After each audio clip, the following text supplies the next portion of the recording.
السلام ویورز، کیسے آپ سب؟ امید کرتا ہوں سب خیریت سے ہوں گے۔ میں ہوں فرحان اور آپ دیکھ رہے ہیں Akhtar family vlog channel. Viewers, میں آج اپنے ولاگ میں پاکستان سپریم کورٹ کے بارے میں بات کرنے والا ہوں اور خاص طور پر چیف جسٹس عمر عطا بندیال کے بارے میں بات کروں گا۔ میں چیف جسٹس عمر عطا بندیال کے ساتھ دوسرے نمبر پر آنے والے سینئر ترین جج جسٹس قاضی فیض عیسیٰ کے بارے میں بھی بات کروں گا۔ سپریم کورٹ کے انتظام کو چلانے کے لیے چیف جسٹس کے پاس غیر معمولی اختیارات ہیں۔ وہ پاکستان کی حدود میں کسی بھی معاملے کا نوٹس لے کر کیس شروع کر سکتے ہیں، جسے از خود نوٹس یا سوموٹو اختیار بھی کہا جاتا ہے۔ اس کے علاوہ کون سا جج کس کا کیس سنے گا اور کن ججز پر مشتمل بینچ کب تشکیل دینا ہے، ان جیسے کئی انتظامی نوعیت کے فیصلے بھی چیف جسٹس ہی کرتے ہیں۔ خیال رہے کہ از خود نوٹس کا اختیار آئین کے آرٹیکل 184(3) کے تحت ہے۔ اس شق کے مطابق سپریم کورٹ کو کسی بھی ایسے واقعے سے متعلق از خود نوٹس لینے کا اختیار حاصل ہے جو مفاد عامہ کا معاملہ ہو یا پھر کہیں بنیادی حقوق کی پامالی ہو رہی ہو۔ چیف جسٹس عمر عطا بندیال نے فروری میں پنجاب میں انتخابات کے انعقاد کے معاملے پر اس وقت از خود نوٹس لیا جب ایک اور مقدمے میں 2 ججوں نے رائے دی کہ الیکشن کے معاملے پر بات ہونی چاہیے۔ چیف جسٹس نے اپنا اختیار استعمال کرتے ہوئے نوٹس لینا مناسب سمجھا۔ 9 ججز پر مشتمل ایک بڑا بینچ تشکیل دیا گیا اور یوں کیس کی سماعت شروع ہوئی۔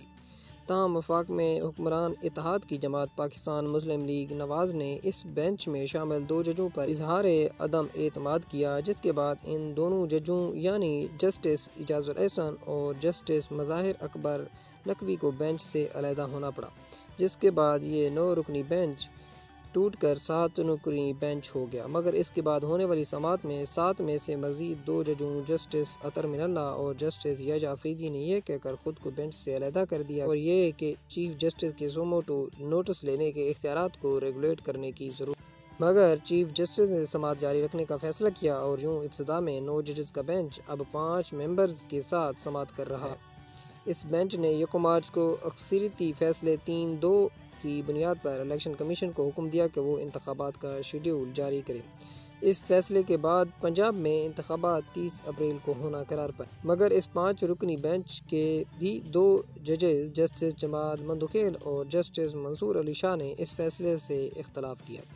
ان ججز نے چیف جسٹس کے لیے ون مین شو جیسے سخت الفاظ استعمال کیے، ان کے سوموٹو اختیارات پر تنقید کی اور حالیہ مقدمات کے لیے اس حق کے استعمال کو سیاسی نظام میں مداخلت سے بھی تشبیہ دی۔ اعلیٰ عدلیہ میں موجودہ تقسیم اب کھل کر سامنے آ چکی ہے۔ چیف جسٹس تو اس فیصلے کو 3-2 کا اکثریتی فیصلہ کہتے ہیں، مگر چند سینئر ججز نے کہا کہ نہیں، اس 9 رکنی بینچ سے پیچھے ہٹنے والے 2 ججز یعنی جسٹس اطہر من اللہ اور جسٹس یحییٰ آفریدی کے اختلافی نوٹ بھی کیس کے حکم نامہ کا حصہ بنائے جائیں۔ اس طرح یہ 4-3 کا فیصلہ بنے گا اور نتیجہ مختلف ہوگا۔ بہرحال چیف جسٹس نے اپنے فیصلے پر ہی عمل کیا اور سپریم کورٹ کے اس فیصلے کے بعد الیکشن کمیشن نے پنجاب میں الیکشن کا شیڈول جاری کر دیا ہے، مگر چند روز ہی گزرے تھے کہ حکومت نے انتخابات کے لیے درکار فنڈ کی عدم دستیابی اور سیکورٹی صورتحال کو بنیاد بنایا، جس کے بعد الیکشن کمیشن نے پنجاب اور خیبر پختونخوا میں انتخابات کروانے سے معذرت کی۔ سابق وزیر اعظم عمران خان کی جماعت اس فیصلے کے خلاف درخواست لے کر عدالت پہنچ گئی اور معاملہ ایک بار پھر سپریم کورٹ میں آ گیا۔ چیف جسٹس نے ایک نیا بینچ بنا دیا جو 5 ججز پر مشتمل تھا۔